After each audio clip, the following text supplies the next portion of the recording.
Hello YouTube, this is Chris Thorne here. I have a very exciting update for you guys.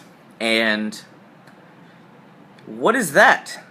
Is that a Recon 1 from Cold Steel? It is. But this one is very special, and not just because it's mine. Let me show you. This is a 2014 Blade Show exclusive.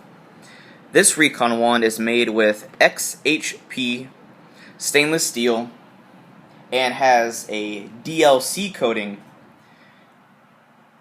This blade is a significant step up from their already pretty beefy and pretty hardcore standard Recon 1. So let's not waste too much more time and open this bad boy up. Alright, now that we have this opened up, it looks just like a Recon 1. Well, duh, because it is a Recon 1. The only thing they've done, according to them, is pimp out the coating and the steel. And from all the research I've been able to do, the XHP steel is supposed to be extremely amazing. For all of you beginners to the blade industry and do not know what DLC coating stands for, it stands for diamond-like carbon, and from all accounts it's one of the toughest anti-reflective and anti-rust coatings. It's supposed to last the longest of almost all of them out there. Just to give you guys a little bit of info, the XHP is commonly known as a stainless version of D2 steel. And with all the research I've been able to do, I have found out that Rick Hinderer, a very well-known knife designer, did a short limited run on his XM18, which is a very famous custom knife by him, with the XHP steel. And I have also found that it's been used in the Paramilitary 2 from Spyderco. Now, a lot of people and reviews on various forums and websites have actually said that this is a step up from 154 cm. And if the steel is properly heat treated, it can hold a razor-like edge longer than even the famed S30V, which is I've come to know as the gold standard among folders. Now I asked Cold Steel some questions in regards to this blade, this particular one, and here's their reply. Alright, so I was asking Cold Steel some questions about the XHP steel on the Recon 1, and this is what they told me. They go, that info isn't available to the public yet, I'm afraid. This project is still a little hush-hush, sorry. That info will come later on, but not yet. And yeah, I tried to see if I could punk them to get some information because I wanted to be do a really big exclusive on YouTube, because we all know how hard it is to be the first at anything as a gear reviewer. And so when you have that chance, you really want to try to chomp at the bit and have more info than anybody. It didn't work though. They're like, sorry, I can't go into much detail yet, as this project is still not officially released. Right now, these are Blade Show exclusives. Our R&D department were very happy with the XHP and with the DLC coating. They held up very well in our tests, but the very specific details regarding heat treatment, etc., is not yet available to the public. I said, okay, I'll use what you've given and speculate on my video today. I'll send you all a link later. He goes, it's an exciting mystery. I'm sure once you begin to use your new knife, you will see why we are so proud of it. So, my only conclusion is this thing's going to be a beast, and very soon we are going to find out. Now, as you can see, I really didn't get very far, but I'm going to use a lot of speculation and research on the steel itself as it stands, how most people use it. And that should give you a good idea of what to expect from this blade from Cold Steel. It is supposed to be a very tough steel. It's supposed to be in the variety of super steels. And also, it is supposed to hold an edge, a razor-like edge, for a very good amount of time.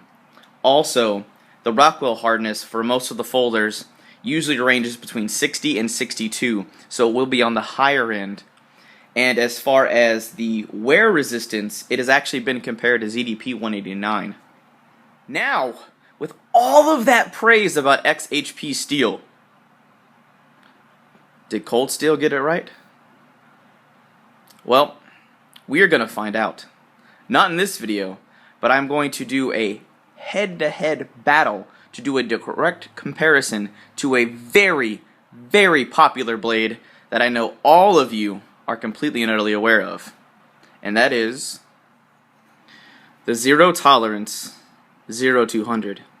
It is sporting 154 cm steel, but I've always wanted to test like a Recon 1 against a zero tolerance folder, and I believe the handle and the blade locking mechanisms were always on par, but the steels definitely were not. With LMAX steel, S30V, 154 cm, I mean AUS 8A steel is decent, but it's not really going to be on par with those higher grade steels. So what I am going to do is take the hulked out Captain America version of the Cold Steel Recon 1 with the new Super Steel and pit it head to head against edge retention, strength, wear resistance. The DLC coating, does it hold up to the DLC coating that's on the Zero Tolerance folder? I mean, really, what are we getting for $120 from this upgraded Cold Steel that, as far as it stands right now, was just an exclusive at Blade Show? Is it a gimmick, or is this thing just a brand new level of blade capabilities that Cold Steel will be coming out with in the future? I have no clue, because I haven't tested this yet, but I'm really excited because of the stuff that Cold Steel has told me and the research I've done. I can't wait to take these two bad boys and pit them head to head, and you guys are going to decide who the winner is. Is it going to be Zero Tolerance or Cold Steel? Now, just to kind of give you an idea, I was already a Recon 1 owner before. This is the AUS 8A Recon 1. This is the newest version that they came out with.